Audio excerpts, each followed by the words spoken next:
What's going on, guys? Welcome to another episode of The Modern Philosopher. As always, don't forget to like, share, comment, and subscribe because I'm trying to get to 50 subscribers by the end of March, and you guys have to help me do that. So go ahead and hit the like button, leave me a little comment about your opinion on the topic, and share with your friends and family because I think it's important that some of us get new perspective, fresh perspective on just some of life's questions, trials, and tribulations, things like that too.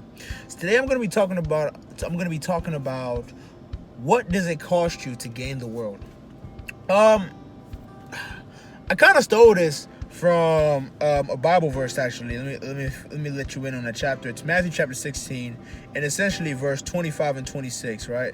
And it says, "For whosoever will save his life shall lose it, and whosoever will lose his life for my sake shall find it. For what is a man profited if he shall gain the whole world and lose his own soul? Or what shall a man give in exchange for his soul?" One of life's biggest question that I think a lot of us don't ask ourselves is what do we want? And then after we ask ourselves that question, there's a follow-up question, which is how much are we willing to pay to get what we want, right?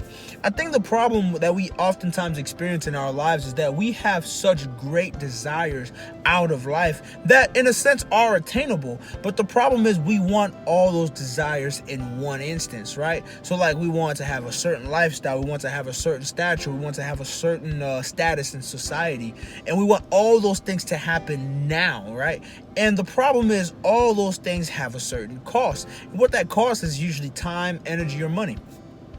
So, it's going to require a little bit of work on your part. It might be a couple hours spent in a certain situation. It might be just effort that is needed to be invested, or it might be money that you need to pay. But it requires one of those three aspects. And if it requires a lot of money, how much money do you need in order to buy what it is that you need to, what it is that you want, essentially? How much effort is needed for you to, exhaust in order for you to get what you want? And how much time do you need to spend in order to get what you want? And oftentimes the amount of time you spend or amount of effort, the amount of money that you spend is oftentimes too much, right? Because what you find out is that want that you had, the desire that you had, once you get it, it's not as fulfilling as what you thought it would be. So what ends up happening is you trick yourself, or I wouldn't necessarily say you, but there's a misconception that because that feeling that you got after you got what you wanted, because it wasn't as satisfying as you thought it was, it means that you don't have enough, right? It means that you're not where you want to be yet, and you need more of that specific thing. So you chase after it more, you spend more time, you spend more money, and you spend more energy trying to get more of what it is that you want, not understanding that there's an imbalance, right? It's a called return on investment. Essentially, you're investing into something that is a liability. It's costing you more than what you're gaining, right? And the more you invest because you think that you need more of that specific thing, the more you invest, the more you lack, but there's little amount that's coming in to replace or to replenish you, right? So now you're overworking yourself trying to attain something that is not going to replenish you. It's not going to make you whole again, right? And essentially that's what we call your soul. You know what I'm saying? Because your soul is the embodiment of who you are. Your soul is essentially what you spend. It's you in a nutshell, right? And you are the sum total of every decision that you make.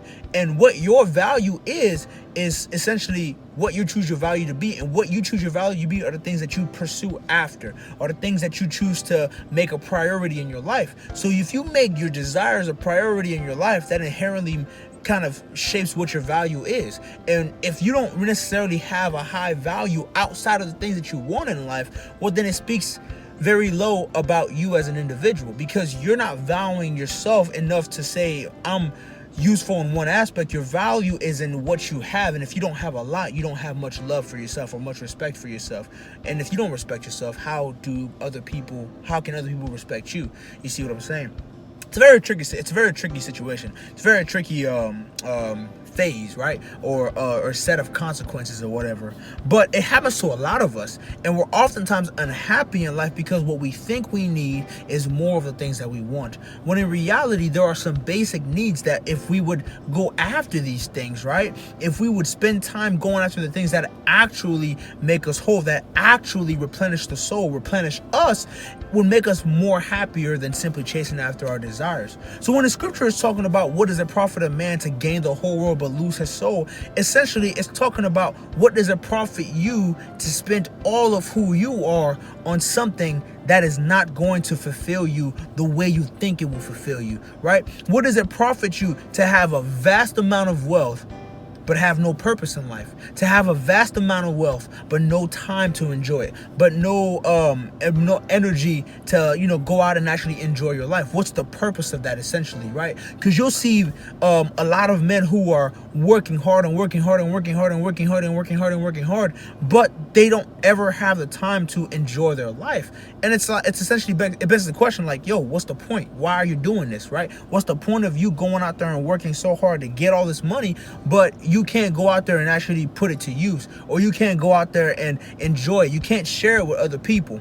So I want you guys to kind of, the main takeaway from this is be careful the things that you set out for in the world. Be careful what it is that you go out and try to attain, because you have to understand if the return on investment is that you give a lot but you get little, that's probably not something that you want to keep putting on as a priority. But if you give a lot and you get more, or what the result is 2 times, 3 times, or it's multiplied of whatever your initial investment was, well, then that's probably something you want to prioritize. And those things tend to be things like your relationships with your family or people who love you, right? Because if you love somebody and they love you, that's love multiplied, right?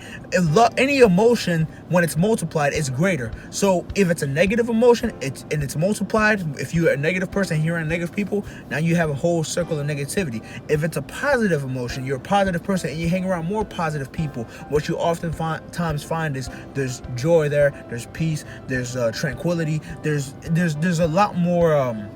You're able to enjoy life a lot more. So, guys, that's my word for the day. I hope you guys understood what I was trying to say. I hope it made sense. Like you said, go ahead and leave me like the video, leave me a comment, let me know what you thought about the video, and share with your friends and family, because we were trying to get to 50 subscribers so we can spread the word and help people live a promising and fulfilling life. I'll see you guys in another video. Deuces.